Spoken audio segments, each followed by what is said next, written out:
Welcome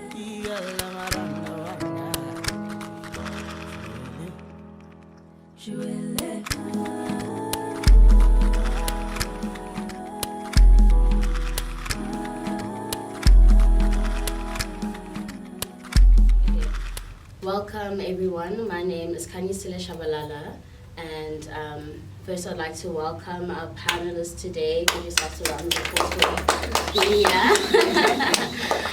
And today we'll be discussing the politics of black hair within white academia. So I think even before we kind of start the conversation, I just want to put it into context.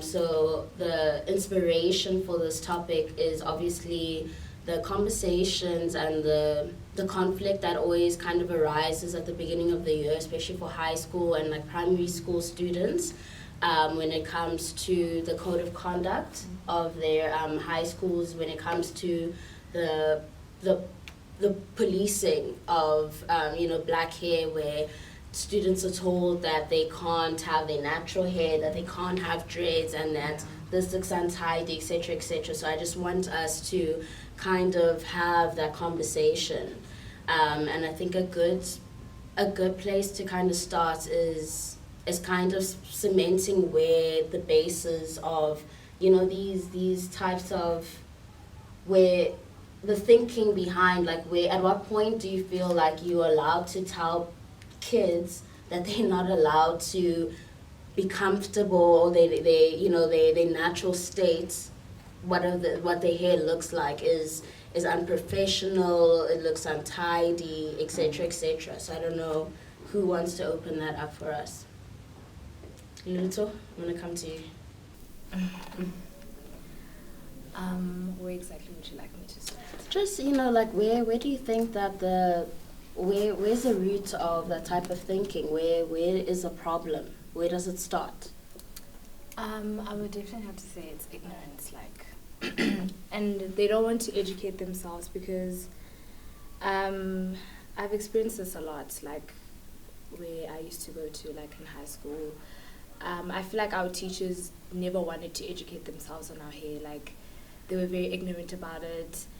And I don't know, man, it's just, there was never any reason behind it, because, like, for instance, there's a rule book, about how your hair should be. Basically, you couldn't have exotic hair, you couldn't, but also, like, what is exotic?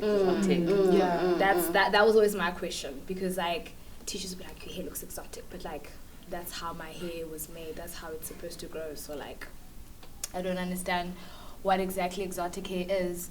It was just, like, things like you can't dye your hair, this, and that.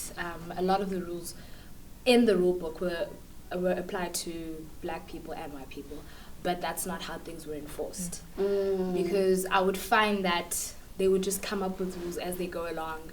Like, for instance, in the rule book, there was never a thing of dreadlocks are not allowed.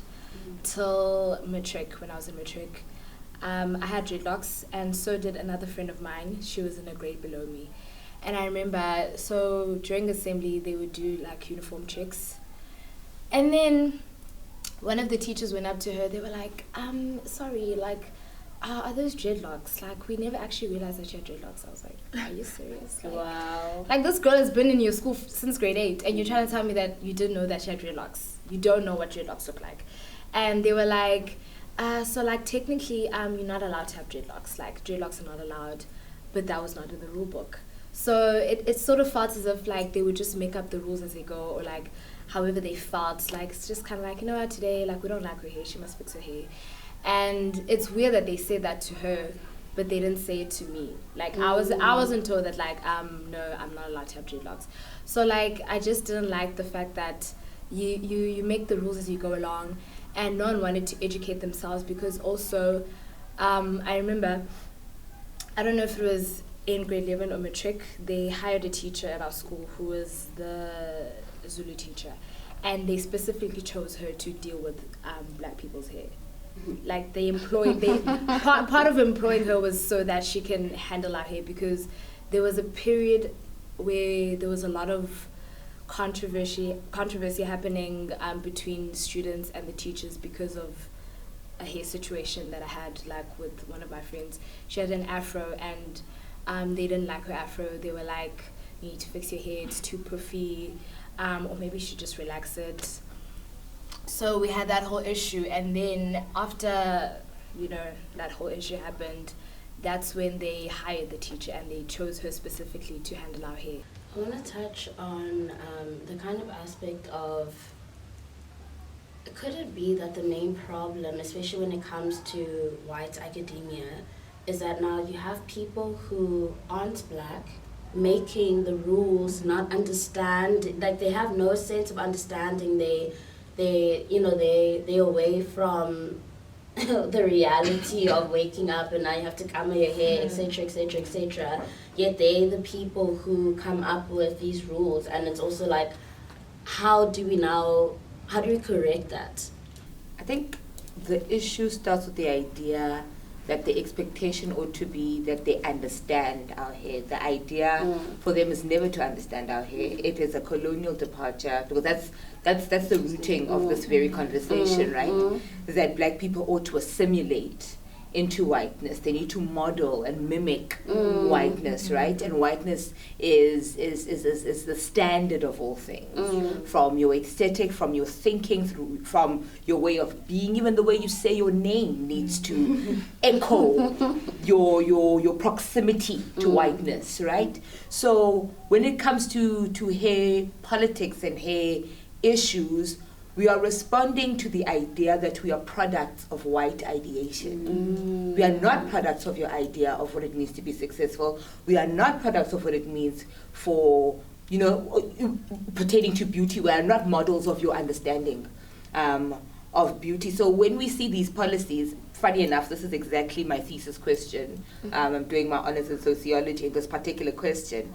And my bigger question is, I have no expectation of racism to interrogate itself, because in and of its construction, it's there to be oppressive, right? It's there to exert itself. My question is, in this South Africa, in this particular political dispensation, what policies are there to rectify this, right? For me, I find it ridiculous that these pop-up moments of protest, I'm just like, it's ridiculous for me to see the same fist that was raised by Winnie Madikizela Mandela is being raised by a 15-year-old. That is ridiculous for me, right? For me, I'm just like, that image in itself for me is triggering, right? So our government is seeing this. Members of parliament who take their children into these spaces are comfortable with their children contending with this oppression. For me, it's almost as if, I don't know, you may call me a conspiracy theorist or whatever, but there's a level of, we are cushioned, in whiteness, and we internalize this whiteness and we believe it. The government's inability to stand up for black children, the innocence of black children is under siege. Like, you know what I mean? You are culpable, you are criminal for wearing dreadlocks. And the innocence of black children is not defended by a government that supposedly is there for the interest of black children. That's, for me, that's where I struggle with this conversation, really. Joy, I'm hearing a lot of agreements. What are you thinking? No, I wanted to disagree with her with the statement, not fully disagree, but she said we are. Can I use the same word that she used? Me? Started, no. Oh. It was ignorant. What was the word? Yes. Yeah, ignorant. Yes, I wanted to oppose to that, but in my sense, I'm opposing it in the sense of the society, black people. I feel like we believe straight hair or the professional hair, the good-looking hair, is good because this was brought to us by colonization. They made us believe a big nose is ugly. They made us believe our afro, our curls are unprofessional, as they put it. They didn't just want to tell us it's not how we should wear our hair, but they said you have to be professional. So I believe that's where it started. It was not a matter of ignorance. It was a matter of deliberate. People, the white people were cementing it in our head that this is not the right kind of hair. And because it started back then, when our parents were growing up, from grandmother to mom, they knew that relaxer, perm is the right thing to do. So they brought it onto us, and we didn't realize that we're actually ruining ourselves. So that's where I wanted to kind of level it out. So for me, I think how this whole thing starts might be to some extent subjective to people. Like where do you first recognize it yourself as it happens maybe to you or someone around you? So because like as I view it, it was something for me whereby it's a differentiation of what's clean and what's okay, I don't know the word, but so they don't know what's clean and then what's beautiful, because it was something of I have a sister and we grew up together, and then so it was something of when it comes to her hair, we have to comb our hair every time we go to school, we have to clean it, but then also because she's a girl, then it's a sense of but you must be beautiful, it must be a little bit relaxed, and it must be to some extent I don't know, look more like these weaves. I want to touch on two things that you've pointed out. So one, I like the point of our parents need to come to a point where they also take accountability for the kind of perpetuating, like these Western notions of like natural hair is this and this and this and this. Because in my personal experience, me going natural was a personal decision, but also it was, it happened so late in my time of being. I think I only cut my hair about like end of grade 11, and that, and the reason being is because before that, my mom had also kind of been like, relax your hair, this, and it took for me to now kind of put myself in spaces where there were women or, other girls who were natural, and like I didn't understand. Like, I actually didn't even know the politics of natural and relaxed. For me, like, relaxing my hair was it was a natural thing, because that's what I was, like, born into. So I think definitely to some point, like, our parents also need to take accountability, and they also need to be the ones to educate themselves and to see the erasure that they, kind of put into us at such a young age. But then also to touch on kind of what you said about, my problem with like these things of your hair should be clean, it should be neat. One, who determines what is clean and what is neat, and what are you using to come up with those, whatever your definition of what it is, like where is that stemming from? Because going back to our topic of black hair and white academia, so now I have people, again, who aren't black people, who don't understand the politics or what I have to do to take care of myself, to ensure that my hair is healthy. Like, let's not even talk about looks, né? We're talking about the actual, the healthiness, that my hair is not breaking, that my hair is grand. And so if you don't understand that now, how are you coming to me to tell me that it should be neat and it should be clean? So my point is, what is neat and what is clean? I just want to speak to the matter of parents and accountability. Mm-hmm. I think we need to just take caution of the fact that our parents in and of themselves are members of a society, and the same brainwashing that we have faced, they themselves have faced. And part of this thing, you so said that it was through the environment that you were in that you were able to sort of get a language and a grasp of natural hair. But the thing is, what makes this particularly violent, Linda, by natural hair, is how natural hair is sanctioned, and a lot of the relaxing that we are almost baptized into is a protection against those sanctions, right? So sanctions in the workplace where you are told you can't go to a particular job because your hair looks a particular way. That's a form of sanctioning. When even the politics of natural hair and love, right? So I started relaxing my hair last year after 7 years of having gone natural. And I kid you not, I relaxed on the 3rd of December, was in Johannesburg by the 4th of December. within 24 hours, the demographic of men who were attracted to me changed, shifted completely, right? I'm going back to an environment that I know so deeply, where my natural hair sort of journey grew legs. In that same Johannesburg, I knew the type of, psychologically, I knew a certain type of man who would come to me, but after I relaxed my hair, literally from the economics of the man to the way he dressed to the way he spoke, It was different. shifted, right? So our parents also have this thing of, I want my child to be loved, because love is a beautiful thing, but we don't understand those racial, heteropatriarchal undertones that we need to structure ourselves to be appealing. So I think our parents, they and also like the oppressed and this weight of them going to educate themselves when the imagery around us steers us to a particular thinking. Which is very important what Naomi Campbell says, that this being African, and I'll attach the hair thing as well, being African is not a trend, it's a normative.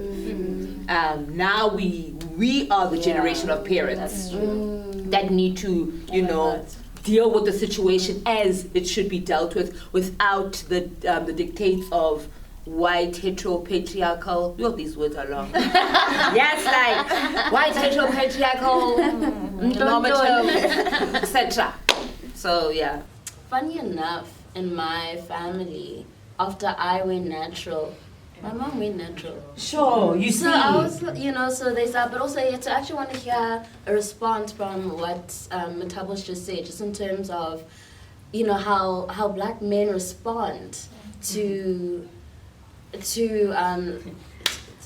how they respond to hair, especially when it comes to relax, and how do you now, like, what do you have to say?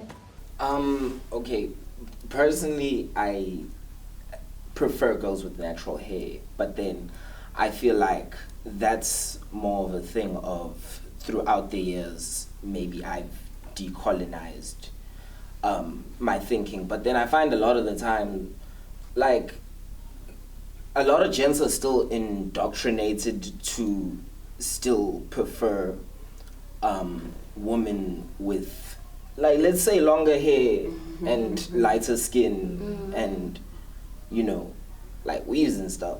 But I wouldn't say it's like, I feel like we're changing we're changing as a society as a whole. Yeah. Like black consciousness is becoming a bigger thing. But I know, guys would profile like hands-on hair things, honestly. And what would be the chat though? With regards to hair. Yeah, the profiling. Like, I'm really interested. I'm just like, wow, now I feel like I'm in the inside world. Like, what do they say? Like, natural hair is this. He's breaking the bro code. I would just presume that because, your hair is your identity, so then it communicates a certain type of identity and like who you are. So then I would just presume that if a guy has preference with regards to your hair, it's because he associates your hair with a certain type of identity. Insofar as guys and her, I don't know. There was this time. It's not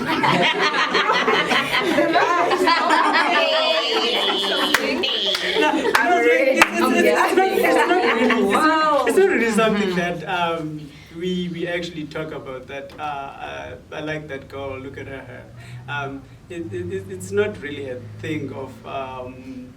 Maybe if we do classify like get attracted to some girls through their hair, it's something that is a little bit subconscious. I don't think that, because we never really talk about but look at her hair. Nah, we don't. There are other things we look at, but not that. This time we're walking from Steve Biko, and. But I'm not gonna say names. So working from Steve Biko, and then there's this girl. So this guy that I'm with is like, okay, chief, I'm going there. But then like we're leaving Steve Biko early plus those picnics that usually be there like during all week. I think this was last year. So then it's like, Chief, I'm going there. Ne? And then I'm like, okay, sure, good luck. And then as he leaves, like it starts raining now because we're leaving because it was gonna rain in the picnic, you know. So, so then as he goes, because the girl is like a little bit far, it starts raining, and she takes a weave off. Yo. Which is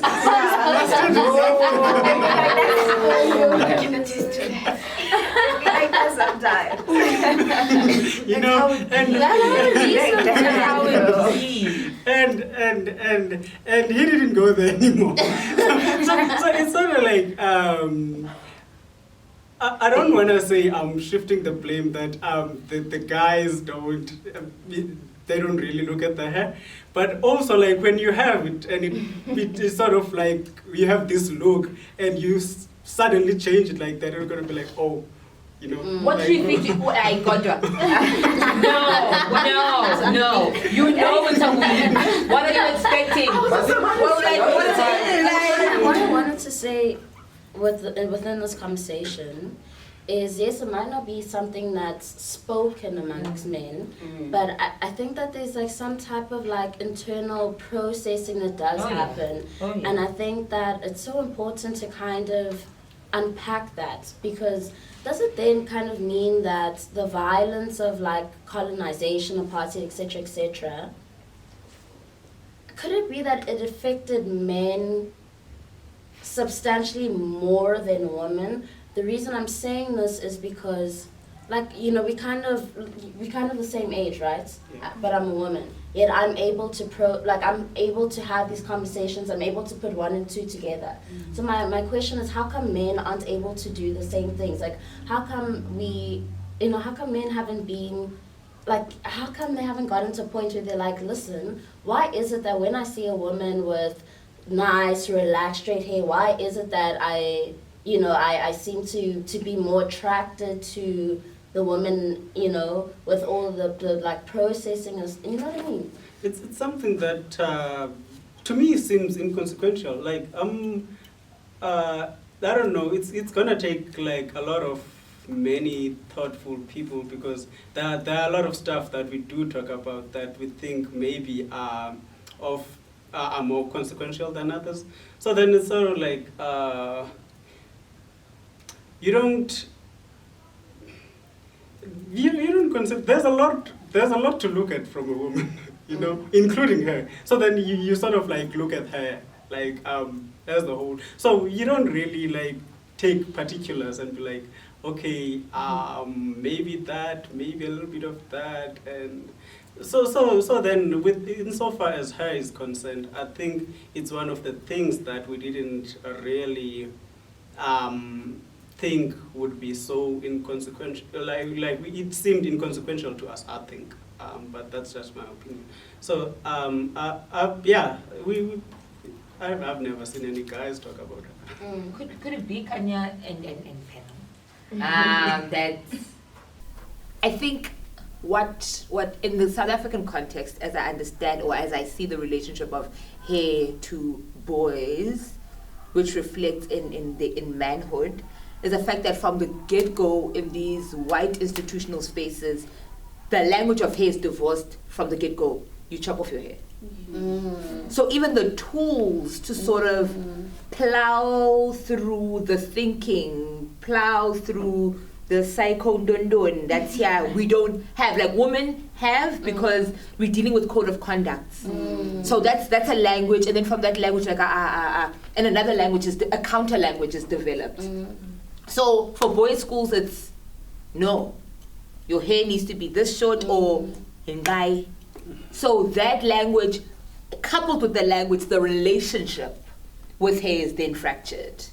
So even when they see a young lady wearing a weave or whatever, there is a thinking, there is a process, it's going to manifest through actions, but the language is not there to sort of help them decode their own process. Coupled with the fact of masculinity in and of itself is not like a construct of introspection. Like men aren't taught to sort of inwardly think about certain things deeply.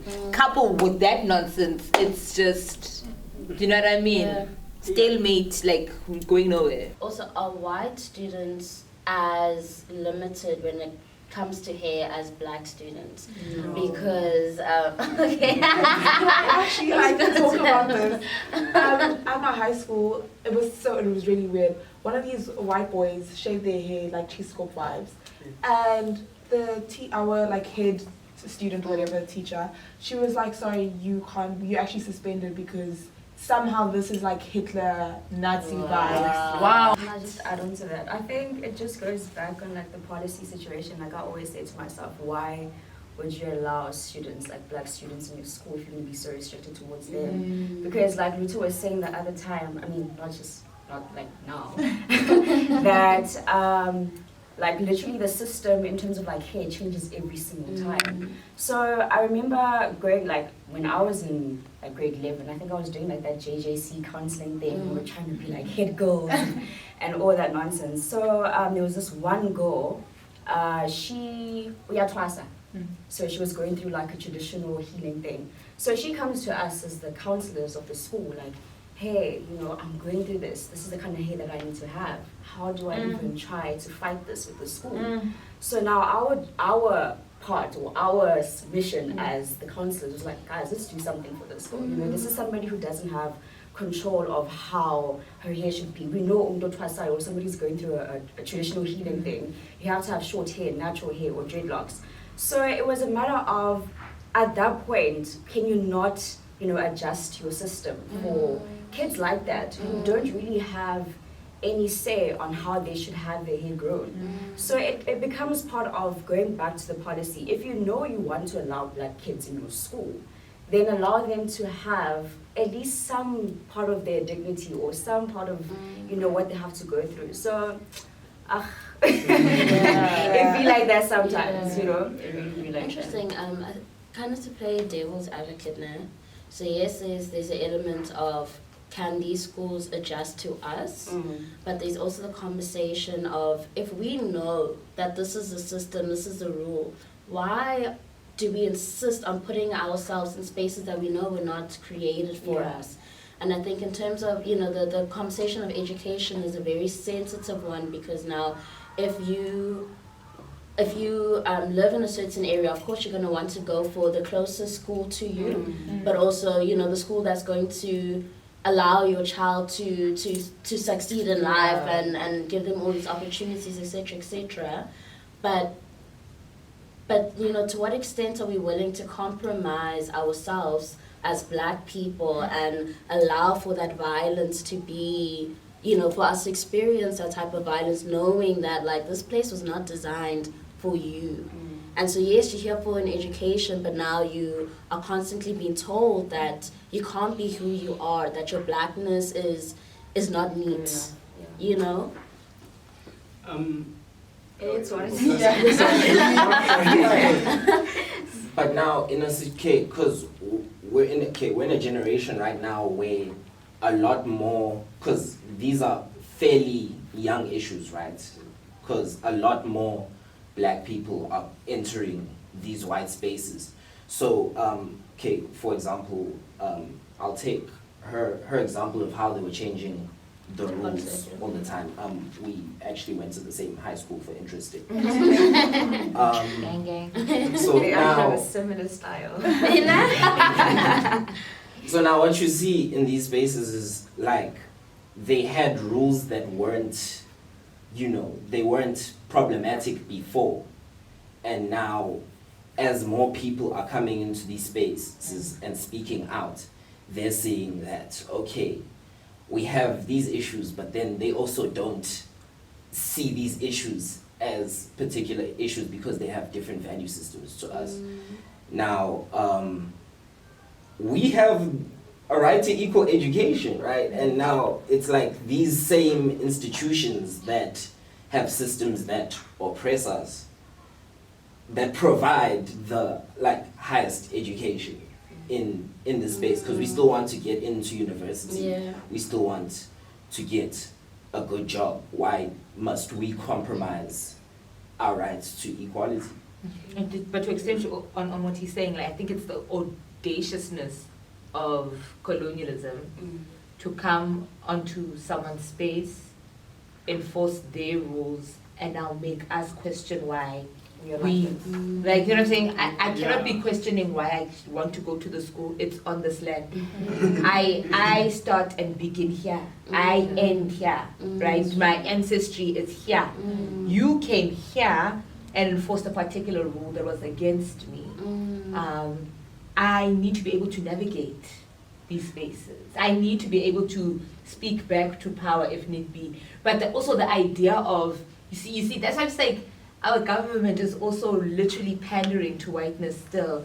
The idea that our education system, the highest form of it, has Eurocentric foundations. Yeah. We don't have a school that is of a South African sort of, or an African sort of foundation. However, we can conceptualize or ideate an African Ndundun. But our emblems, our ndondons, our, you know what I'm saying, y'all? Our idea of success is still packaged in whiteness, right? Which still speaks to a global issue, still, right? That even if there was a South African school that was of African dons, would that school make sense in the global market, in global interactions? Would we make sense? So it's also those conversations as well. Yeah, but I want to come back to what Kanye was raising, that so in a sense asking like why do black people continue to go to these spaces even though they seem to not be welcome, you know? But because it's sort of to some extent, as she said, that like sometimes this school is just close to you and you can't be traveling to school when there's a school right here. Also, like but also these schools like have a different set of education, like so they teach things differently, or they have a different pass mark compared to the schools that are maybe in the community where you're from, like as a black person. So you sort of like go there for that education. But I think the problem starts with this standardization. Like there's always these standards that we set, like that, okay, this is the appearance that you should have. This is the so like I think the problem starts with those standards, and then they set those standards in these white schools, and then we have to, but we still go there. I think we look at we look at the education system that they have, like for the longest time ever. It's still happening in the village where I'm from, that they get taught everything in Xhosa. You get all of your lessons in Xhosa. Like they teach you English in Xhosa, they teach you everything else in Xhosa. The exam comes out in English, and you struggle, you know. Because my mom is a teacher, and I help her mark sometimes, and the English, Yeah. you know. So it's that thing that now, and you're gonna come to varsity, and you're still gonna be expected to be more English. Everything, the medium is English. The medium language is English. So then you sort of like you have to go to those places at the end of the day, because that's where you're gonna. Because English is just a language. You can learn it like right quick. I learned English when I was 10. You know, so but you can learn it like quick, but you just need an environment that speaks it. And those environments, they don't, even the teachers struggle to speak English.